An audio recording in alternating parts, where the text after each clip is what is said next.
And one of the things that it makes it difficult is the fact, track and field is hard to find. Like I remember your last year when you were running, the work that I had to do in order to find your races, I felt like a detective because I had to like dig through 7, on Google, you type in one thing and you got to go to like page 16 to find the meet. So it's very, very hard to find the competition, to see the events. And I think that's one of the things that's holding track and field back. There's so many reasons why the sport is great, but it's hard to travel along with the greatness each and every single week because we just can't find it.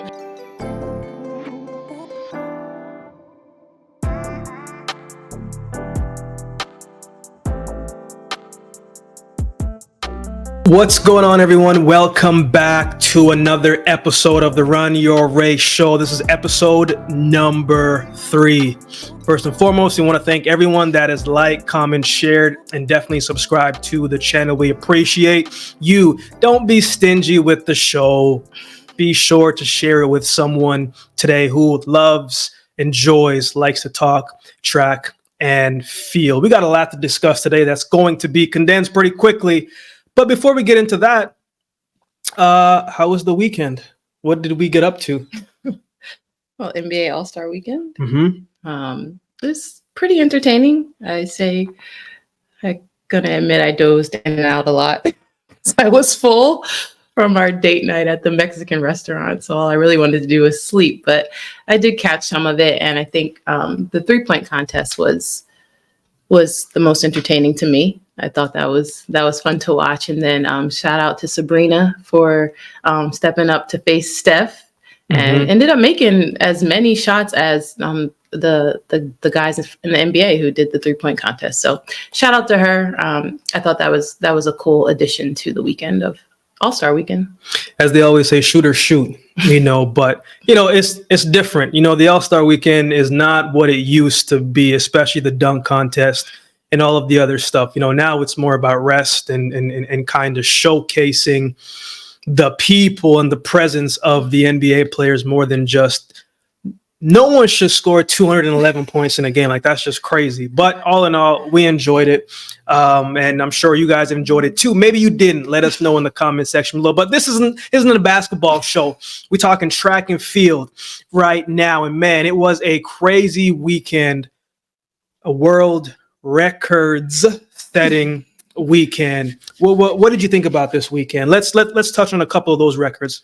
Yeah. I think I want to start with the athletes that we have talked about before on this show. So we have who you call your sleeper, Tia Jones. She ain't no sleeper no more. No more. No, she tied the world record in the 60-meter hurdles, 7:67. Then right after that, we had Grant Holloway, who ran a world record in the 60-meter hurdles for the men, 7:27. Femke Ball, world record in the 400, 49:24. So for us, this wasn't surprising, but it should still be celebrated, right? They've run faster than anyone else in their events. That's amazing.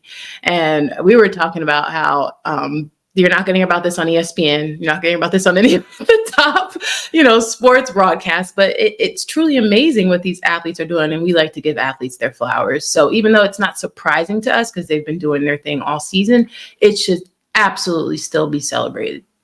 I think it's also one of those things, because you brought that point up, where it's like, it will not get the recognition it deserves, track and field and other kind of singular sports like that, because there's not enough eyes on it. And one of the things that it makes it difficult is the fact, track and field is hard to find.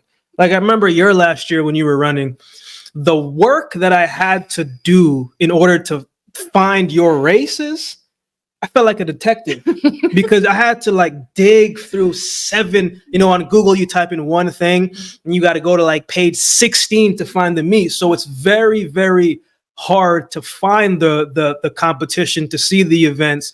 And I think that's one of the things that's holding track and field back. There's so many reasons why the sport is great, but it's hard to travel along with the greatness each and every single week because we just can't find it. Or if we find it, you want to times are tough nowadays. You want us to pay $20 for something that's going to last like hour, so it's tough to really embark on the full journey, even though the amazement of these athletes, and we've talked about this before, very few times do these athletes stay in this type of shape throughout their career. You might get, you get one if you're lucky. You get two if you're healthy, and three, it's like, you're lucky, you're healthy, and things are really clicking and the wins are right.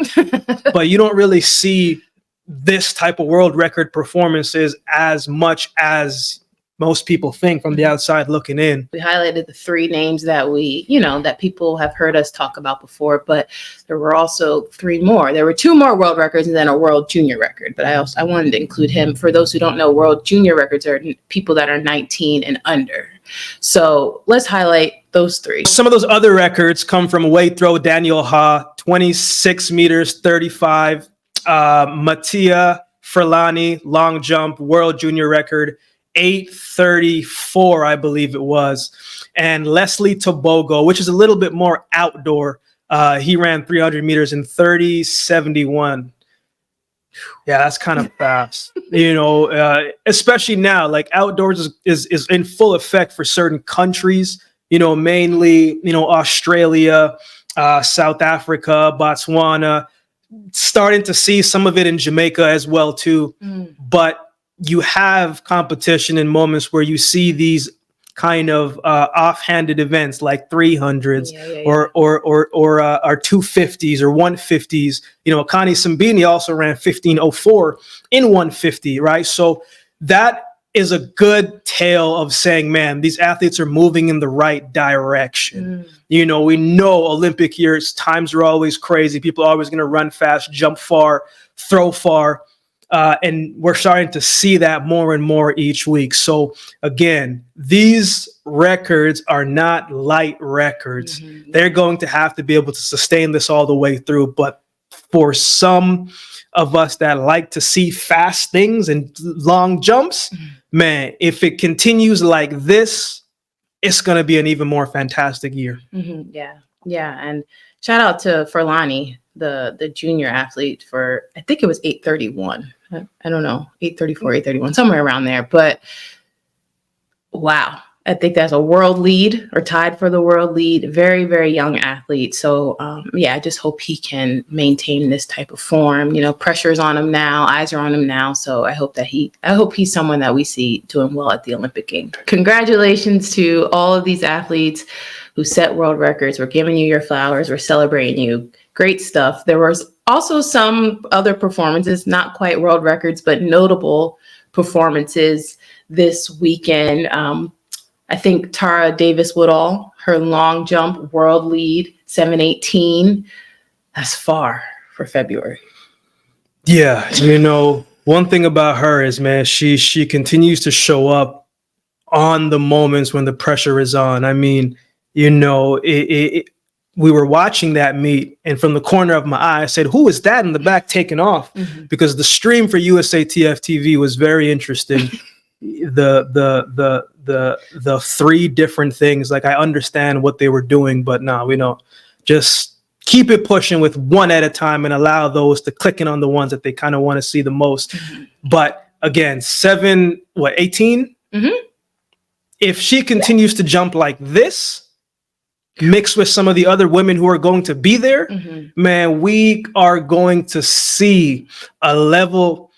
This has the potential, again, if everybody is healthy, because the one thing I like about competition is, when you have people who are jumping far, running fast, all in the same meet, it elevates others as well too. So if I'm here, I see Tara jump 7:18, I'm like, oh, okay, if I have to win, I got to at least jump 7:19, and that might not even be safe.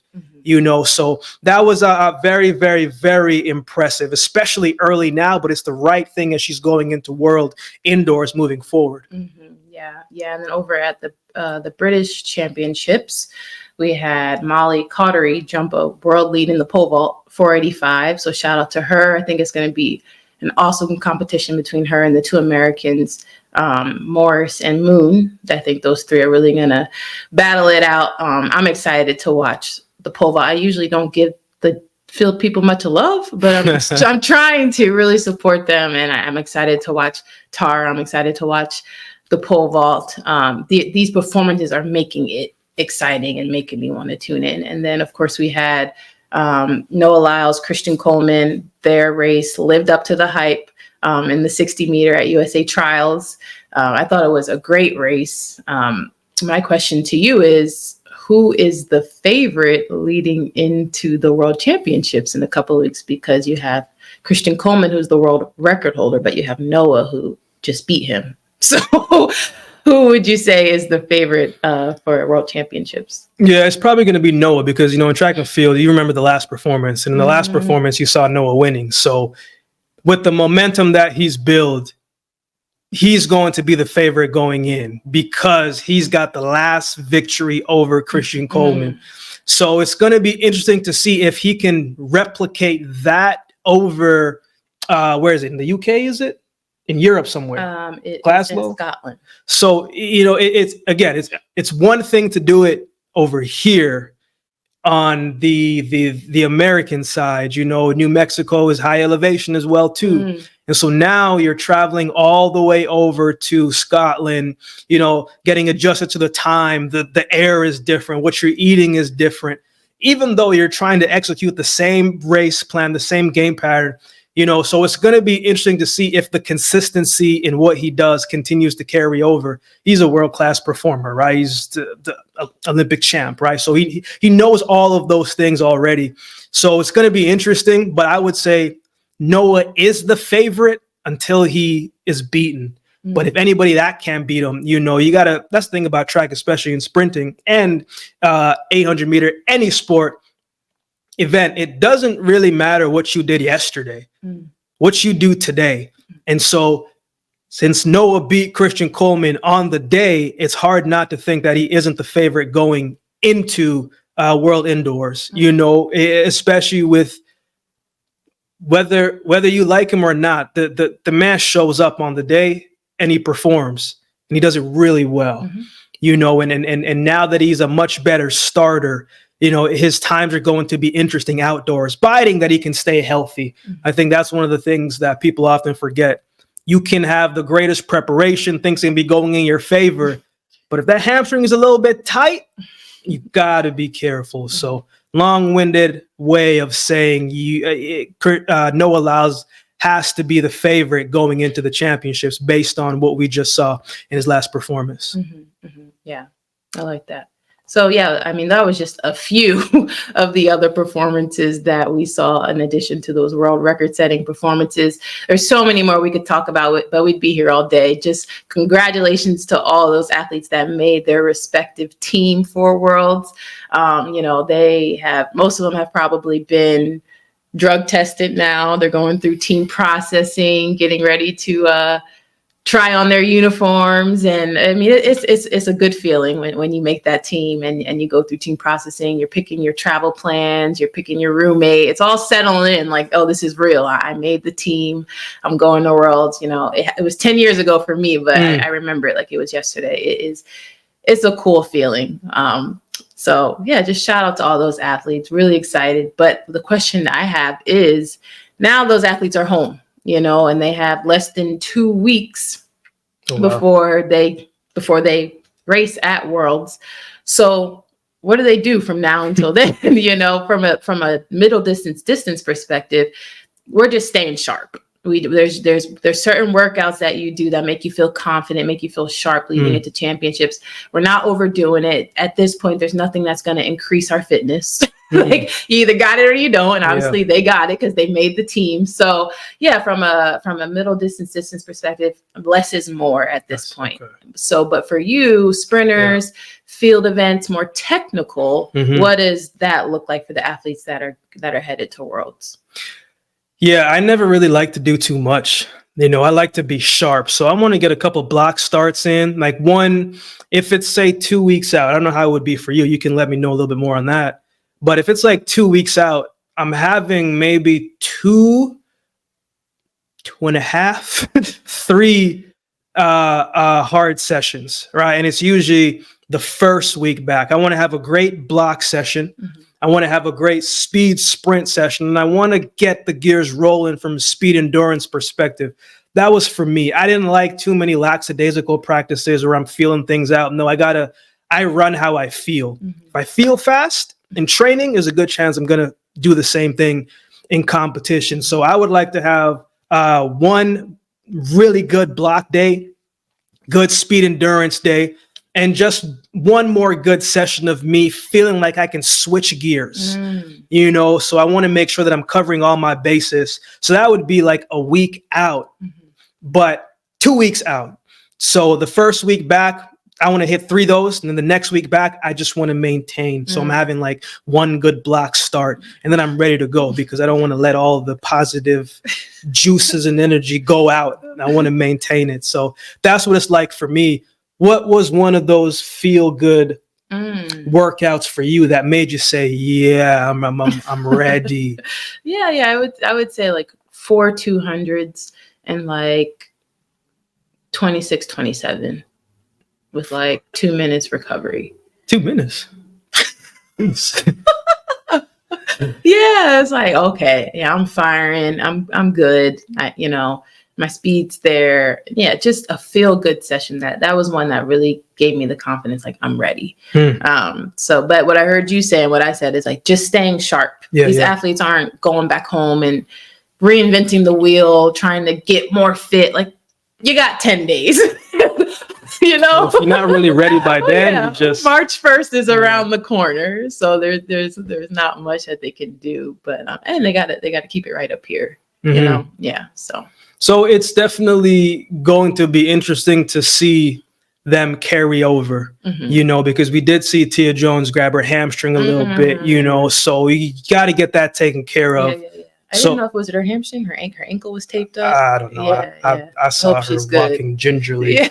But the performance that she put forth, I'd be walking gingerly as well too. So we're gonna be looking forward to seeing how they carry it over to Europe and into the championships. But it'll feel good once they get, as you said, they get the announcements. You get your new gear on. You know what I'm saying? You be taking selfies in the picture. Like it feels good to hear your name announced, because at the end of the day, like it's a lot of sacrifice for all these athletes, and the main goal is to make teams and run fast. Or for some, it's the other way around. If you run fast, you'll make the team. So gonna be interesting. We're looking forward to seeing it. Let's move forward. Again, so much great performances. It's hard to say just one, but it's the Run Your Race show, and we do just one. Who is your performer of the week? I am going to give it to Daniel Hall, the weight throw. Shout out to Daniel Hall. Yeah, I'm not going to pretend like I know anything about the weight throw, but greatness is greatness. Greatness is greatness. And, he broke a record that stood for 28 years. And he threw the 28 years. Only 26-meter throw ever. Hell, big up yourself, Daniel Hall. Wow. Yeah. So I'm giving him my flowers. I hope that he shows up and shows out at Worlds. It's a name that not many people probably know, but they should know because he's a world record holder. So shout out to Daniel. He is my performer of the week. Big up yourself, Daniel Hall. You said 26 years? 28 years. Jeez. That's almost like almost as old as you. Yeah, wow. Yeah, so gonna be interesting to see how he carries that forward. Got to be feeling good, and hopefully, that comes with a little bit of check to it too. My performance of the week, it's always a tough one, right? Especially when you have so many great executional performances. For me, I'm going with Grant Holloway. I think a lot of times we can take the fact when someone is running so well for granted because we expect him to do that. And so it's not a surprise anymore. And the excitement kind of dwindles and you're just like, oh, yo, Grant, that's another 7.3, another 7.2. Like that's regular stuff, but it's not regular stuff. You know what I'm saying? It's not regular stuff. So for me, it was the accumulation and the consistency from every time this man touches the track. It's like he's on pace, especially indoors. He's on pace to break the world record, it seems like, every single run. And I think we often take that for granted. So with picking him, for me, it was more of the entirety of how he's been able to put together race after race and the consistency with it.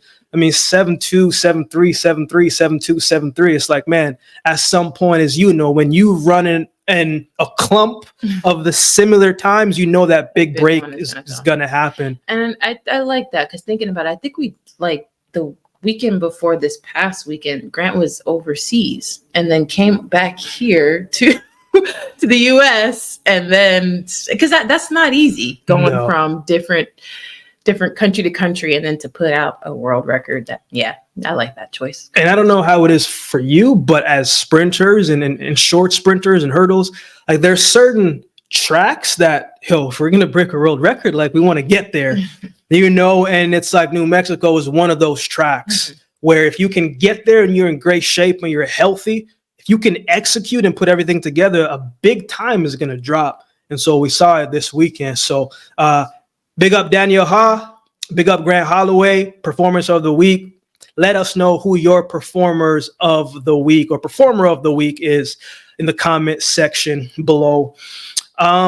This is also conference weekend. There's so many different conferences. This is just a couple that came to mind. SEC, ACC, Big 10, Big 12, Ivy League, Pac-12, Big Sky, Conference USA, SWAC, Mountain West. Like, it is so many different conferences. And again, if you are not sure of the conference we're talking about, this is the NCAA system, the system in America.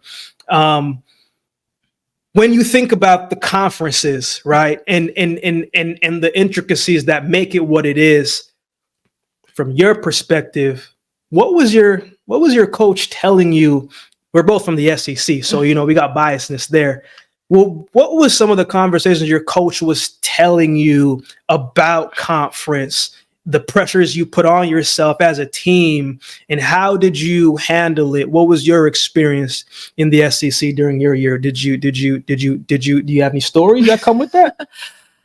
I just think, like you stress, like conference weekend, as you said, every NCAA team is a part of a conference. And this upcoming weekend is the weekend where these teams are going to duke it out and see, who is the best in each conference. It's an exciting weekend. It's a weekend that is, at least at the University of Tennessee, conference weekend was talked about weeks before it ever came.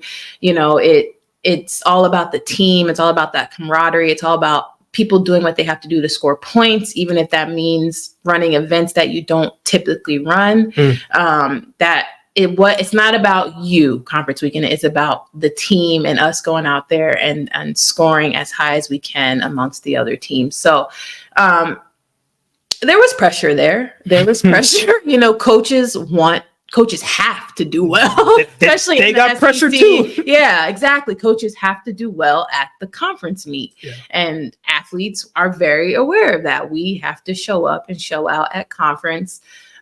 So it was definitely talked about, and it was exciting. I remember getting excited for conference weekend because, again, it was about the team really coming together and maximizing everyone's strengths. Who's going to be put into what. It's kind of cool to see what coach came up with. So that story you told, part of it where Charlene was at LSU, that was a conference, right? We're not gonna. Yeah, that was outdoor conference. Yeah. Look, for me, coming from junior college to the SEC, it was very eye-opening. Like, I remember my first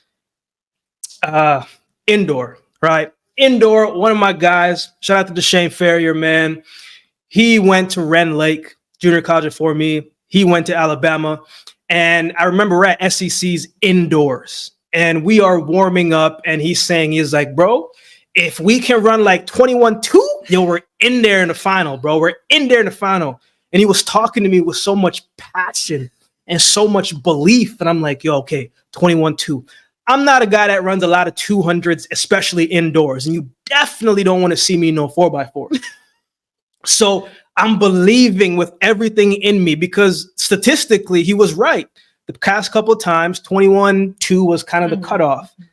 And so I'm warming up and my mindset is 21-2, Akeem, 21-2, 21-2.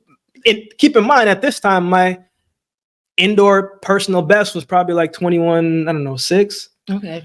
So I didn't run a lot of them. It's a big drop. Yeah, but I'm like 21-2. My man said 21-2. He wouldn't lie to me. 21-2. And so I'm in lane like 6 and I'm seeing like 20.3. No, 20.5 was the winning heat. Then the fourth time was like 20.7. I said, whoa, okay. Second heat, it's like 20.7. Last time was like 20.99. Man, when it got to me, I was like, I went to my race and I ran 21.27. Ran that 21-2. I ran a 21.2. And then my man ran after me. He ran like 21.6. And I'm standing there looking to see what he's going to run. And he comes by, cools down, sits next to me, and he says, yo, 21.2 is not going to make it still. And I ran 21.2 and I got 14th place. And that's when I was just like, yo, this conference is ridiculous. So how many make it indoors? Is it 2 heats of 4? They do something like that? Yeah, like something like people? that. Yeah. Because it was like the last place during my time was like 20.85, 89. And so again, it's fast. Yeah, that's what it is. Yeah, like it's conference is no joke. Yeah, people, because you almost feel when you walk into the track, you feel the tension. Like you got LSU over there, Alabama, Tennessee, South. We ain't speaking. This is no hoo-ha. Like we're here. This is war. We're here to battle. And I just remember I think it was my sophomore year, because for me, I would have on Friday, I would have the 800 trials and the DMR. And then on Saturday, I would have the 800 final. For those who don't know the DMR, what is it? Oh, the distance medley relay. You see how excited she gets about running long? Well, I was always like the 800 leg. So for me, it was the same, but yeah, distance medley relay, awesome event. But yeah, I would have those 2 events on Friday. Saturday, I would have the 800 final. And then I remember sophomore year, for some reason, the 4x4 was right after 800. They've changed the schedule since, but me and Phoebe, right? Shout out to Phoebe. We ran the 8. We didn't even take our spikes off for the 4x4. And we just put our legs up for a little bit, did a few strides. We had to go right back out there. And because once the 4x4 comes, no one can be found. So their elbow hurts. The day's done. Their eyeball hurts. No one can run the 4x4. So JJ's like, yeah, you and Phoebe, y'all got us. And it's for the team, y'all. And so we're like, say less. We do quick 400s at the end of workouts. Like this is not, we were tired, don't get me wrong, but we had to do it. We did it. But when we got walked out for the 4x4, people in the stands were like, yo, didn't we just see y'all in the 800 final? And we were just like, you got to do what you got to do. But I say all that to say that's the spirit of conference. You do what you got to do. I don't know how well we ran, but I know we gave it our all. This was the only time that if coach would have said, Akeem, I need you for a 4x4, that I would actually run it. He saw me a couple weeks before and he knew he didn't need me. But I didn't understand the why the Americans in the system take this so seriously until I kind of got into the system and you see like, yo, it's different. And you think you're going to go in, I don't really care what these guys are going to do, but then you find yourself caring. Yeah. So now you may have, again, Alabama, Auburn, you're not supposed to mesh like that. And I had teammates from Barton that I went to school with who went to Auburn. Yeah. And we didn't even talk to each other. You know what I'm saying? It's just like, yo, so it brings a spirit in you that is fierce on competition. That team pride. Yeah. So again, it's what you see on the screen. That's just a small amount of all of the ones that are there, because we're missing probably about another 12. But it's always exciting. It's going to be great competition. We're expecting great times, great throws, far jumps. Yeah. I think if you are a fan of collegiate track and field, and even if you're not, but you want to give it a try, this is a good weekend to tune in. Google when the conference is happening. It's probably Friday, Saturday, maybe Sunday, and watch these athletes show up because it's going to be entertaining. And conference was tough on school because you'd be leaving like Thursday. Wednesday. Yeah. Yeah, Wednesday, because you compete Friday. The Florida Gators, they used to leave like Tuesday. I would see on their stories like, oh, we're like, how are you guys there so early? One time we left like Sunday to Friday. Yeah, you're missing a lot of school. The professors don't care. You better get that paper in. You better be on the bus or on the plane getting your work, and they don't care. You have to. Hey, all my athletes out there, hey, get your performance up. Performance gonna keep you in school, man. Get it right. So we're looking forward to it. If you have a favorite conference or you're an athlete that has a conference story, let us know in the comment section below. You know, it makes me think about what we're going to be talking about next. We're talking about the final topic, the Run Your Race topic. You just talked about school and some of the teachers that don't care. No, it is hard sometimes to compartmentalize that and not let that carry into your performance. Like I remember I had a test one year for conference and I actually needed to pass this test and my teacher would not allow me to write it any other day other than the day when the whole class was writing it. And I was like, ma'am, I can't be thinking about a test when my scholarship is on the line. I'm stressed. So how difficult is it to not let what's happening off the track seep into your performance on the track? I think as athletes, we're very good at compartmentalizing. Like that's life. This is track. I have this 2 hours of practice and I'm going to just dial in and I'm either going to just forget about life or I'm going to take that frustration, anger, pain, and pour it into this practice, pour it into this meet.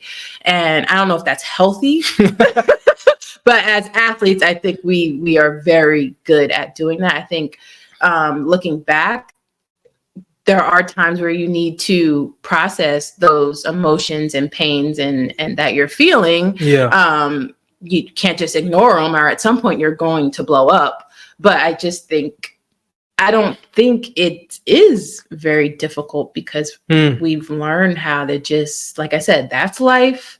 This is track. And I like, especially as scholarship athletes, you almost like can't let life impact your performance. And it's hard because we're human beings. You know, we have emotions. We go through life. We go through trials and disappointments and breakups and deaths and families and just crazy stuff. But we are very, for the most part, strong-minded and able to keep it separate. And it reminds me of a story because you had a close friend pass away when you were at, was it the Olympics? The Olympics, you know, before you competed. Yeah. So, but you still competed and did well. So it's just like, we're very good at separating the two. And I don't know if that's a good thing, but. I mean, there's certain parts of track and field and sports in general where it can be very toxic, man, in the sense of like, you're pushing everything aside, suppressing everything, and then trying to go out here and to compete and then trying to put on a good smile, a good perspective. And you know that like, man, I don't care about none of this because you have to go back to reality. And I think like the story that you mentioned about me, like and this is what I've started to realize as I reflect on it. And it's actually kind of sad. Like all of my greatest performances have been years that have been my toughest years, you know, and the thing when you're dealing with certain things in life, in any profession, is sometimes the work is the distraction, you know, and you're able to go to practice, go to training, and you're spending 2 hours, whatever the case may be, where you can just solely focus on one thing. But it's when you go home that your mind focuses on 17 different things and you kind of go down this hole. But at least if you're in training, you're very singular focused. You're focused on the rep. So it's like how you mentioned it not being difficult. In a way, it's like it's true because it's like, at least here I can be singular focused. You know, at the Olympics for me during that time, nobody knew. I'm saying like nobody knew, but at the same time, nobody asked. You know, so for me, and again, this is the stubborn Jamaican man in me, we don't tell people stuff like that. You know what I'm saying? So for me, it was like my teammates needed me. I needed to finish this out. And if I just go and say, oh man, there's a situation happening, they might be a little empathetic about it, but they're also going to say, like, we need you. Right. So for me during that time, it was like, man, I'm going to perform to the best of my ability and keep my friend in mind and help him and help that be something that helps push me forward, because I can say, you know what, it's with his strength and my faith that has helped me execute. Teammates needed me. So a lot of times the singular focused on the one task actually helps during difficult times. And so I think that would be the advice that I would personally share. It's like, even in the toughest of times, and when problems are creeping in and the walls seem kind of heavy, it's like, be singular focused in the moment. If you have training, focus on that. Think about the other stuff after. Let the training be the thing that gets that frustration and anger out and all that out, as you just said, because we can only focus on one thought at a time. And if we focus on too many thoughts, our head's going to explode. So, but also, like you said, like, be singular focused, but then go home and process those other emotions and problems that you're facing in life. Don't try not to hold them all in. At the end of the day, you're a human being first. So you need to reach out for help, call a friend, call a family member, and process what you're going through. Don't just ignore it. That's not healthy either. So yeah, it's almost like a double-edged sword in sports sometimes. Like, you think you're winning, and then you're like, oh man, I'm losing. And then you think you're winning again. So it's just trying to find the right ways how to cope with it, to deal with it. There's different ways how to handle it for different things. So there's no right or wrong way. It's just what's the best way for you. And I think that's the most important thing. So heavy topic. Yeah, but I love these conversations. So if you have something that helps you deal with challenging times, what is the best way that you go about it? Let us know in the comments section below some tips that you may have, because at the end of the day, someone may read your tip and that could be helpful for them. I always say there could be 10 ways how to make chicken. You give them the same recipe and it all tastes different. So let us know in the comment section below. Look, we're gonna have a busy weekend of conference track and field, and obviously there's always European track and fields as well too that we're going to see over in Europe, and so we're looking forward to bringing that to you next week. That's it. Yeah. Anything else you got? No. Like, comment, share, subscribe, share with a friend. Let us know your thoughts in the comment section below, and we'll see you next time.